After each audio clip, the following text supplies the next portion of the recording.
Olá, galerindos! Vamos continuar nosso estudo sobre concordância. Agora vamos falar de concordância verbal. Assim como na concordância nominal, a gente vai estar falando agora da relação, da harmonia entre os termos dentro do período, mas não mais sobre a relação entre os nomes, mas agora a relação entre o verbo e os termos a que esse verbo se refere. Bora lá? De uma maneira geral, a gente já faz isso, né? E a regra geral a gente já conhece, utilizando em todas as situações ou não utilizando, a gente sabe que o sujeito deve concordar com o verbo. Se o sujeito é no plural, o verbo vai no plural. Então, se é José sorriu, se é José, José sorriu. Se for José e Maria, vai ser José e Maria sorriram. Então, a regra geral é que o verbo vai concordar com o sujeito ou com o seu núcleo. A coisa começa a exigir um pouquinho mais da nossa atenção quando o sujeito ele é longo, é extenso, como acontece nesse terceiro exemplo aqui. A decepção pela perda do campeonato era visível no rosto de todos os familiares. Mais ainda, nesse outro caso aqui, quando nós temos também um sujeito bastante longo, ó, com um estranho e estridente som de violinos e cravos de feição renascentista, enchia o salão de festas. Então, nós temos aqui, dentro do sujeito, elementos tanto no singular quanto no plural. Diferente do exemplo anterior, nós temos um sujeito bastante extenso, mas todos os elementos aqui dentro desse sujeito são no singular, então não há dúvida de que o verbo deve ficar no singular. Entretanto, aqui, como nós temos som e temos violinos e ainda cravos, para quem não sabe, cravos são um instrumento de corda bastante parecido com o violino, nós temos esses dois elementos no plural e a palavra som no singular. Então, como saber se o verbo vai concordar com o som ou com o violino? Aí é uma questão de semântica, né, de sentido. A gente deve se perguntar, quando está elaborando a frase, quem é que está fazendo aquela ação? Quem é que está enchendo o salão de festas da residência? Neste caso aqui, esse é o verbo, né? Mas você vai se perguntar para o verbo lá da frase que você está construindo. Quem é que está fazendo aquela ação? Nesse caso, quem está enchendo o salão de festas da residência é o som e não os violinos, né? Ou os cravos. Embora eles pudessem ser em número grande o suficiente para encher um salão, faz mais sentido que o som é que enche o salão e não os violinos, certo? Quando o sujeito é simples e composto, ou seja, nós podemos ter dois elementos aí num mesmo sujeito, formando um sujeito composto, a nossa gramática implícita já diz que a gente deve concordar com um número plural, né? Porque 1 mais 1 é 2. Então, o menino mais velho e a cachorra, a baleia, iam atrás. Então, se são dois elementos, o menino e a cachorra, 1 mais 1, como eu disse, é 2, verbo no plural, certo? O mesmo acontece, Carlos e João viajaram. Então, a regra geral é essa, né? Se o termo está no singular como pessoas aqui, embora seja sujeito simples, é um elemento só, mas esse elemento está no plural, o verbo fica no plural. É um elemento só aqui também na frase anterior, o funcionário, então um elemento só no singular, verbo no singular. Isso aqui está simples de perceber, né? Começa a ficar um pouquinho mais complicado quando a língua, nesse caso a norma padrão, ela nos dá a opção de concordar tanto com o singular quanto com o plural, quando acontecem esses casos aqui, ó, quando eu tenho dois elementos e a gente quer destacar, quer enfatizar a ação em um deles só, a gente chama isso de concordância ideológica, é quando se quer enfatizar um dos elementos e se concorda com o mais próximo, ó. Embora sejam dois elementos e um devesse ser dois, né? Mas nesse caso ficou no singular. No acidente de Orly morreu o senador Miller, Flinto Miller e o cantor Agostinho dos Santos. Então, esse morreu está concordando com o elemento mais próximo. O mesmo acontece aqui, ó. Compareceu à inauguração da rodovia o governador e os prefeitos, destacando, obviamente, a autoridade aqui de maior hierarquia, que é o governador. Então, a concordância ficou com o governador. Essa é uma opção. Estaria correto também dizer compareceram à inauguração da rodovia os prefeitos e o governador, ou o governador e os prefeitos, certo?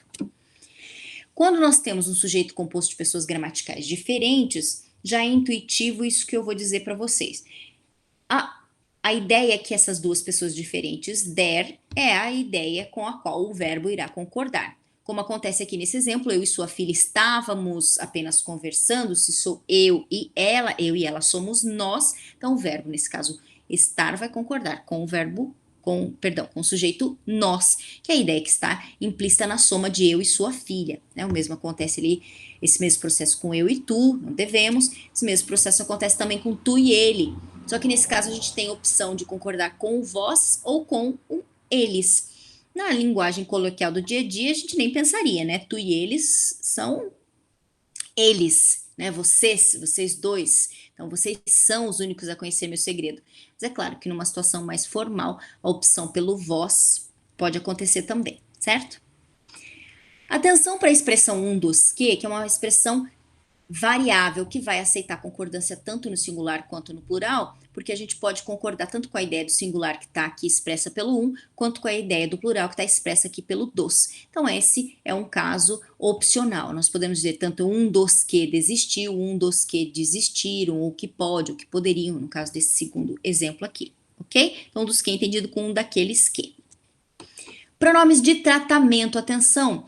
Para aquelas situações em que vocês precisarem de pronomes de tratamento, que iniciarem com vossa, e aí pode surgir a dúvida, vossa excelência ou sua excelência? Vossa eminência, vossa santidade ou sua santidade, sua eminência? A regra é relativamente simples. Quando você estiver se dirigindo à pessoa, ou quando estiver redigindo um texto em que o locutor se dirija diretamente ao interlocutor, que for uma autoridade que exigir algum desses pronomes de tratamento, falando diretamente à pessoa é vossa. Falando sobre a pessoa, que é o mais comum, né? A gente fala das autoridades, aí a gente vai usar o pronome de tratamento junto com o sua, a sua excelência, sua eminência, sua santidade, assim por diante, ok? Atenção agora para essa concordância, que é uma das que vai exigir a maior atenção de vocês, talvez seja a mais complexa, a mais complicada. É quando nós temos um verbo e com ele a partícula ser. Há situações em que esse verbo vai ir para o plural, mesmo depois dele tendo uma palavra no plural, e ele pode ficar no singular mesmo depois dele tendo uma palavra no plural, como nesses dois exemplos que eu vou dar para vocês agora. Vocês já devem ter visto a expressão aluga-se casas, ou seria alugam-se casas. Tá vendo que eu tenho um verbo e eu tenho uma palavra no plural depois. De acordo com o norma padrão, o correto seria aluga-se casas ou alugam-se casas. E no caso de precisa-se de funcionários, precisa-se de estagiários. É precisa-se ou precisam-se de estagiários, precisam-se de funcionários? Então, a dúvida é aqui, esse tipo de situação, quando temos o verbo, mais a partícula ser e uma palavra no plural. A dúvida é, esse verbo vai para o plural ou fica no singular? As duas situações são possíveis dependendo do verbo e se ele é acompanhado ou não de uma preposição. Então, anota aí a regra, que a regra é relativamente simples. Se o verbo for acompanhado de uma preposição, seja ela qual for, de, para, com, por, pelo e assim vai em, verbo com preposição, mais o se nunca vai para o plural, ok? Então, sempre precisa-se de pedreiros, precisa-se de funcionários, precisa-se de vacinas urgentemente para o Brasil, precisa-se, certo? E não precisam ser, mesmo com as palavras que vêm depois do verbo precisar estarem no plural. Isso não acontece quando o verbo não for preposicionado, como no caso do verbo alugar, do verbo vender, que com certeza vocês já viram por aí em placas diversas, né? De acordo com o norma padrão, correto, quando o que vem depois é uma palavra no plural, é o verbo também ficar no plural. Então, assim, o correto seria alugam-se casas, alugam-se apartamentos, vendem-se casas, vendem-se apartamentos, e não com o verbo no singular, ok? Resumindo, então, a regra é: verbo com partícula se vai para o plural se não estiver preposição, se não estiver acompanhado de uma preposição e se depois dele a palavra estiver no plural, obviamente, né? Ninguém vai falar vendem-se apartamento, né? Que não faz sentido nenhum. Agora, se o verbo estiver acompanhado da partícula se e também com uma palavra no plural, mas for um verbo preposicionado, ou seja, um verbo com preposição, nada de plural nele, certo? A explicação para isso é o seguinte, é que no caso de verbo não preposicionado, o que a gramática entende é que ali a gente tem esse ser como partícula passivadora, ou seja, é uma partícula, é o ser que está indicando que a frase está na voz passiva, e numa voz passiva bem específica, que é a voz passiva sintética, que é aquela reduzida, né?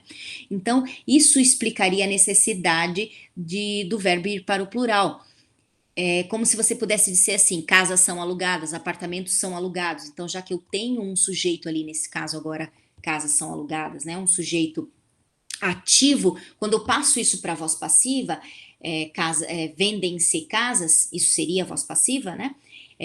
Embora não esteja expresso, o sujeito ainda está ali, então por isso a necessidade do verbo no plural. Não que eu concordo com isso, para mim isso é sujeito indeterminado, para muitos gramáticos aí também, mas a gente não manda na língua, né? Não manda nessas regras aí da norma padrão, então o negócio é aceitar e saber que é assim e pronto, certo?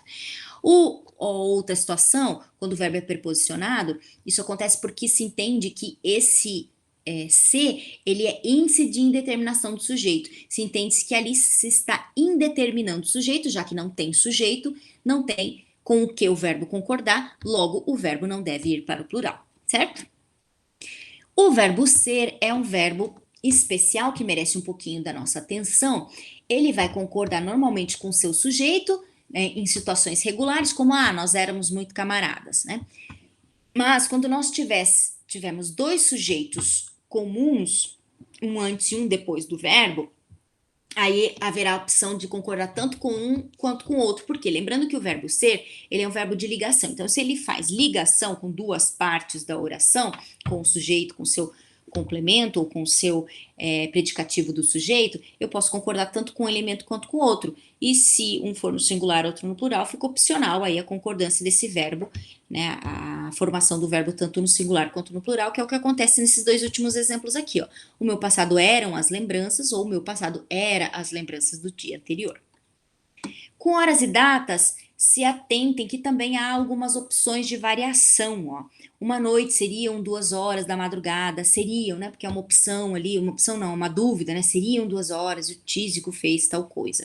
É seguramente meio-dia, porque meio-dia não tem como ser plural, né? Era perto de 2 horas. Agora, quando. Por que isso daqui eles estão concordando sem variação? Porque eu não tenho outro elemento ali antes ou depois para concordar. Uma noite, veja que tem vírgula ali. Uma noite seria 2 horas. Se eu colocar seria, eu estou dizendo que a noite é que seria alguma coisa, né? E aí a concordância vai tornar a frase sem sentido. Então, por isso, não há opção do verbo no singular nesse primeiro exemplo. Já nos últimos dois exemplos aqui, hoje é dia tal, né? Em um dia que não seja o dia primeiro, obviamente, vai ter a opção do verbo concordar no plural. Por quê? Porque nesse caso eu posso dizer tanto que o verbo está se referindo ao hoje, que é singular, quanto ao número que seria no plural, certo? Quando nós tivermos o predicativo com o verbo ser, pode acontecer o seguinte, ó. Quando tivermos um determinante, obviamente que o verbo vai concordar com esse determinante. A comida era péssima. Mas se não tivermos determinante, ó, pimenta em excesso é nocivo, o elemento que vem depois do verbo ser, ó, nós não estamos mais falando do verbo ser, estamos falando daquilo que vem depois dele, ó, comida péssima, né? A comida do Ateneu era péssima, e não Ateneu era péssimo, né? Não está concordando com Ateneu, está concordando com comida. Então tem um determinante, o que vem depois do verbo ser vai concordar com esse determinante. Agora aqui, o que é nocivo? É pimenta em excesso. Pimenta em excesso não é um termo determinado. Notem que se eu dissesse pimenta em excesso é nociva para o estômago, eu estaria me referindo à pimenta, mas a ideia aqui é do excesso, né, que se quer falar, e esse excesso ele não é determinado. Então, o núcleo do sujeito aqui, o núcleo do sujeito não, mas a ideia aqui central é se tratar do excesso. Então, esse excesso ele está indeterminando, ele está indeterminado, por isso não se deve concordar com o sujeito que nesse caso está feminino, tá? O mesmo caso aqui, ó, mergulhar aqui é necessário roupa, e não é necessária a roupa. Vocês vão notar que essas expressões aqui, é necessário, quando falarmos de concordância nominal, né?